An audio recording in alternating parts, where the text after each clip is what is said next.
So almost 2 weeks ago, I made a video stating why I think Genshin Impact may not survive very long at its current state.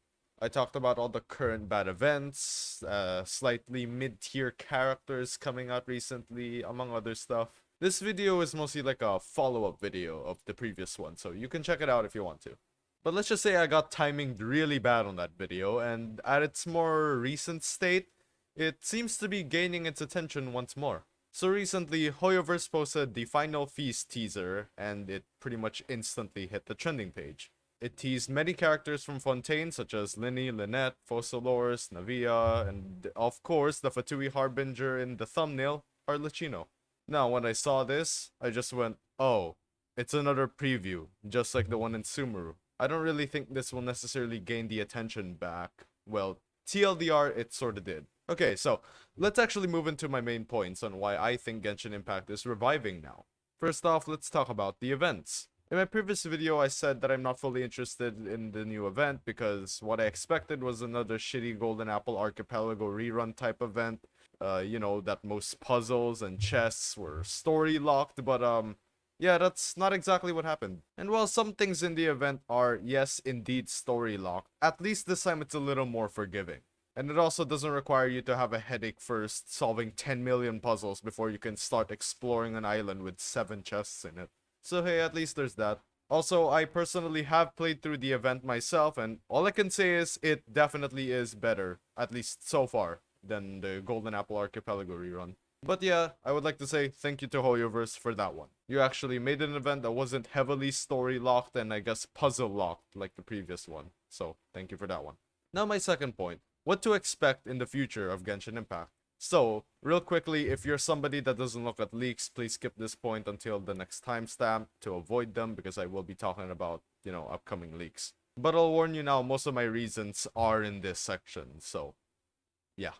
Also, I won't show any photos or videos of sorts, so you don't have to expect anything popping up on the screen or anything, just listen to my voice. So Genshin leaks. Most of them are gameplay footage of the underwater exploration mechanic, Linny gameplay, Lynette gameplay, Feminine gameplay, whatever, all that stuff, among many other things. But what I feel like is one of the most interesting change they're implementing is the animations for team setup and the backgrounds for the team setup menu. Now, obviously, this is my opinion, but I'll quickly talk about it anyway. So recently, people have leaked that Genshin will be adding entrance animations for characters when you hover over them in the character archive, kinda like Valorant and Agent Select. I'm not exactly sure if they'll do it for the character menu, but maybe they will, I don't know, who knows. So yeah, these characters will finally feel like they have a soul, instead of just staring at the screen until they eventually do an idle animation. Another thing I want to mention, they will also have unique poses in the team setup menu, similar to Honkai Star Rail. Once again, finally, we're having more life into our characters. Now this is definitely something a filthy rich company should add to their game that's making them buckets. And I definitely appreciate it. Honestly, it really took them long enough to add this simple change, but whatever. Now I also mentioned they will be adding backgrounds for the team setup menu. Now what do I mean by that? It's basically wallpapers. There comes a Mondstadt one, a Liyue one, an Inazuma one, a forest and desert variant of Sumeru, and of course a Fontaine one.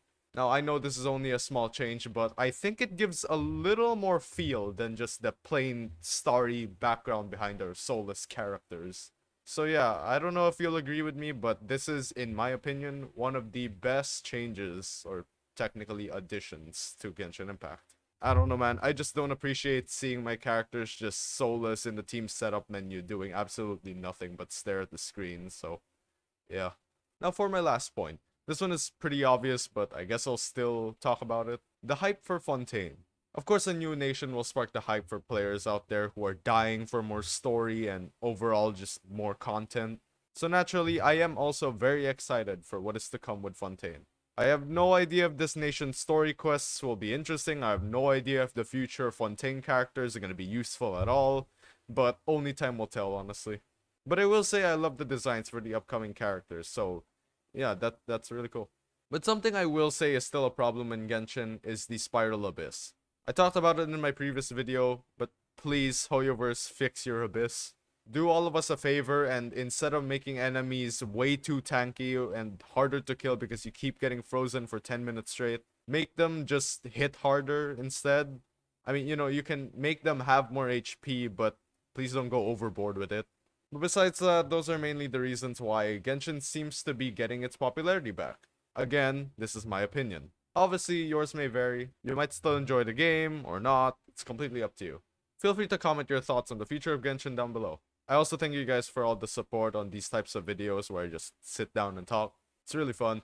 But yeah, thanks for watching, and I'll see you guys on the next episode of Hidden Gold's Messy Hair.